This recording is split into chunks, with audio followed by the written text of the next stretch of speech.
Let's grab one of each.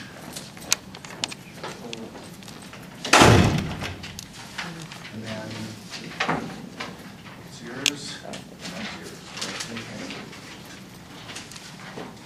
And the sign-in sheet's on the way around. All right, so Hydra.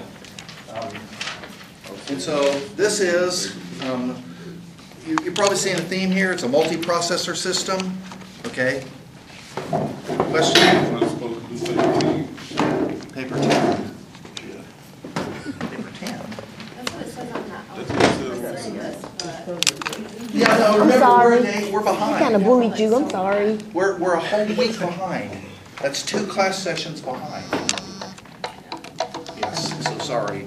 Yeah, the schedule, I didn't update it, but you should, I mean, you know, between Labor Day.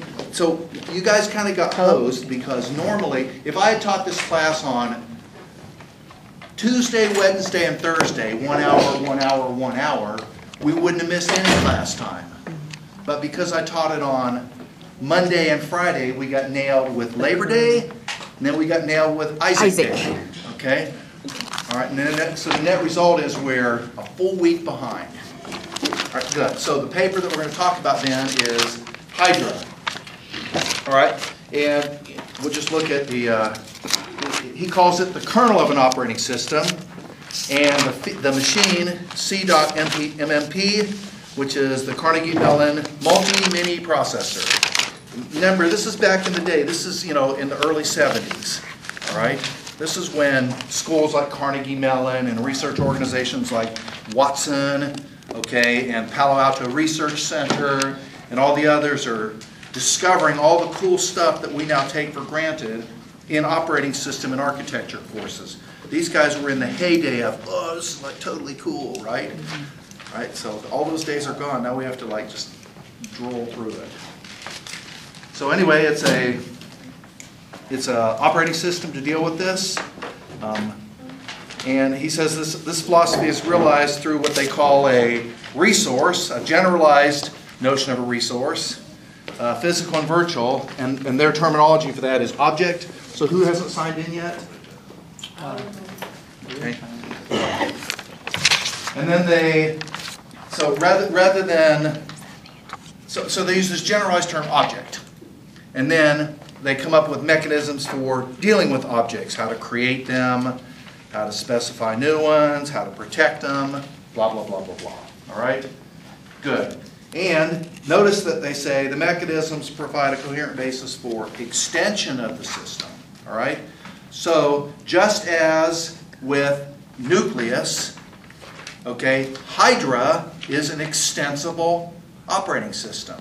All right? It's an extensible operating system. All right, good. So then, here we go. So we'll start out on in the introductory section. They say that the particular hardware in which Hydra, that's the name of this OS, on which Hydra has been implemented is C.MMP, which is a multiprocessor constructed at Carnegie Mellon University. So multiprocessor as opposed to multi-programming. Multiprocessor means there's more than one processor. So if you happen to do multi-programming on a multiprocessor, you can actually do it in true parallel. Yeah. All right? Good. Yeah. It's, I mean, they all sound the same. Yeah. You know, in my wife's language, there are words that, you know, I think she's saying the same thing, and I'll say something, and they'll all start laughing at me because what I said isn't what I thought I said. Dr. Morris. Dr. Morris, when you said parallel processing, am I correct in saying in thinking that it does some of this a little bit, and then it switches? That's a uniprocessor. That's multi-programming on a uniprocessor where you time slice. Yeah. Little piece, little piece, little piece. On a multiprocessor, so multi-programming means this: many programs running at the same time, right? And so if you have many processors and you have many programs, then they can all be running at the same time. All right. So good. Can you explain? Just give me a little bit more clarification. When he says parallel processing, that means at the same time. So it's actually working at the same time because there are many processors. Remember, multi-programming on a uniprocessor is it creates the optical illusion of parallelism. Okay. It's not truly parallel. Even though in theory I've got, Word running and Excel running and YouTube running and Internet Explorer running all at the same time, and it seems like if I bring up Word, I can do what I need to do there. In the meantime, the video is playing and I can hear the music. So the illusion that we get in our head is this is all happening at exactly the same time. In fact, it's not. It's a little piece of this, then a little piece of that. And if you do that quickly enough, then it creates the illusion that it's truly in parallel. Okay. All right? Thank you. Good. So in this case, they're Carnegie Mellon University, which is, by the way, CMU is a great computer science, computer engineering college. And what they do is they typical college, they went out and grabbed a bunch of PDP-11s and glued them all together. All right, that was their multiprocessor, C.MMP. Grab a bunch of, are y'all done with that PDP-11? Yeah, you can have it. So various flavors, various ages, glued them all together to do this computer engineering research. Pretty cool stuff. All right, so they glue together a bunch of PDP-11s, and then notice they say each processor is actually an independent computer system with small amount of private memory, secondary memories, I/O devices, etc. So let me erase the board and show you the model here. Okay. Today we would call this what? What's the terminology that would be used in today's world? Virtual. No. It does have virtual memory, but that's not what I'm looking for. Anybody have an idea? The kernel. Can you repeat the question, Dr. Morris? If I take a bunch of independent little computers and glue them all together so that they apparently function as one. A network. Well, so it involves networking, but that's not really what I'm talking A about. mainframe computer? No, it's not really a mainframe either. Multiprocessor computer? It is a form of multiprocessing. Okay. Today we would call that a cluster. A cluster. Today Okay. we would call it a cluster. All right. So let me take a brief detour before we get off on this. Okay. So multiprocessing. There's symmetric multiprocessing. All right. Symmetric multiprocessing works like this. You've got one bus. Okay. And one RAM. Okay, and one set of I/O devices, all right, and then multiple CPUs.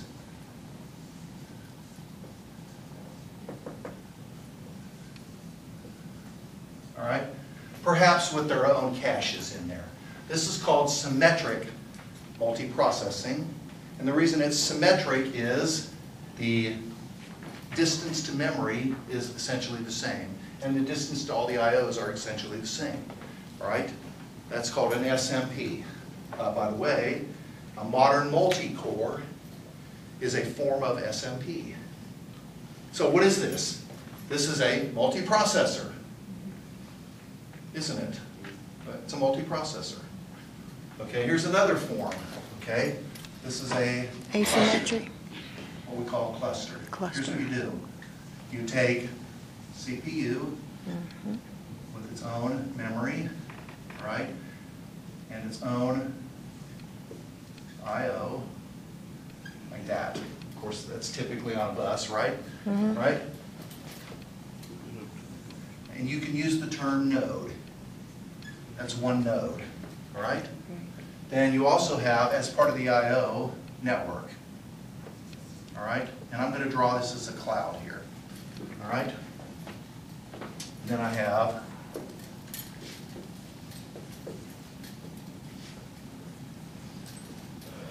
a series of nodes connected through some type of network infrastructure. This is the way modern supercomputers largely are done, okay? Now, this is not like one computer's in Peoria, okay, and the other's in Kabul, okay? That would fit this model, but with real modern supercomputers, they're all in one room, and they have a very specialized type of interconnection, such as a 3D torus or a fat tree of InfiniBands or something like this. Okay, very, very fast interconnection. Okay, this is called a cluster. All right, this is what C.MMP is. Okay, C.MMP, these are old PDP-11s that they scrounged. Okay, and then they glued together some type of an interconnection. All right, and built an operating system that was extensible that would run this thing. All right, it sort of anticipated the work that was done at LSU by Thomas Sterling on Beowulf, which was Linux. Okay, Beowulf was a Linux cluster. You took essentially off-the-shelf PCs, okay, with the Beowulf Linux distribution, bam, you got a supercomputer in your office. Okay, and now, a few years later, that's the whole supercomputing industry is essentially some form of Unix with individual little machines. Now, here's the nuance. Watch. What did I say about this SMP at the end of the discussion? I said the modern multi-core is a form of SMP. Yes. Isn't it? Yes. So now, imagine instead of this being a single CPU, that it's one of these. Hooked up to a cluster like that? So we now have clusters of SMPs because the little multi-cores, if I've got an 8-core or a 16-core Intel chip, okay, it's also SMP, but in a cluster. Right. Okay, and you take like a GPU, it's got like, 500 to 1,000 small processors, SMP. Okay, an army of ants instead of an army of elephants. All right. Good. So then, this is what C.MMP is. Essentially, of various models of PDP-11 mini computers, each processor is actually an independent computer system with a small amount of private memory, secondary memories, okay, I/O devices, etc. Then, here we go. Processors may interrupt each other at any of 4 priority levels, okay? And then they have what they call a central clock that serves for unique name generation and broadcasts a central time base to all processors. Okay, so timing is a big, big issue. There are some papers that talk strictly about the timing problem. Okay, that we'll hopefully look at later. All right. Then here we go. Relocation hardware on each processor's bus provides mapping of virtual addresses on that bus to physical addresses in shared primary memory. So in addition to this, they also have a shared memory that they all can get to. All right? Good. So here we go. This is the philosophy of the design. What is it? Okay. Here we go. One should build a collection of facilities, here we go, of universal applicability and absolute reliability. Now watch.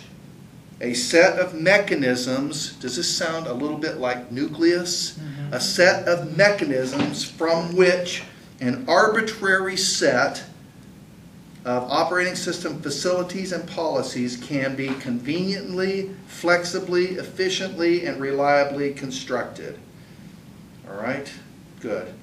And the collection of such basic facilities has been called the kernel, or what's the next word? Nucleus. Nucleus. And although I haven't looked, I'm willing to bet you that reference 1 is going to be Brinch Hansen's paper. Yep. Reference 1, Brinch Hansen, the nucleus of a multi-programming system. So you see how this stuff all builds on one? They all build on one another, right? They all build on one another. So it uses the same as it uses message passing. Well, we'll see. We'll see. He's just talking about it at a very high level. Okay. Right? Very high level. It's like these musicians. Some guy takes the same three bars on a riff and calls it, "Oh, he stole my song." No, he didn't, dude. Come on, man. Chill. All right, here we go. So there's a lot of good stuff here, but in the interest of time, we're going to skip some of that. And again, just because I've highlighted it, That doesn't mean it's the only thing that's important. It doesn't even necessarily mean it is important. It's just something I looked at and said, oh, that's kind of cool. All right, so he says this. He asks the question, what does an operating system do? All right, and the first thing he says is, it provides an abstract machine by providing facilities or resources which are more convenient than those provided by the bare hardware. And two, an operating system allocates hardware resources in such a way as to most effectively utilize them. When we opened this class, what did we say about it? What is an operating system? Abstraction. It's an abstraction, okay, and then a way of managing those resources. An abstract interface to the resources and a way of managing those resources. Well, you know, I mean, that's what our operating system book said in 2011, but, you know, it wasn't his idea, okay? I don't even know it was necessarily his idea. It's sort of, this is what an operating system is. All right? Then, later he says, the abstracted notion of a resource, or what he calls incarnations of resources, are called objects. Okay? So if you create an object, that's if you have an object in existence, that corresponds to what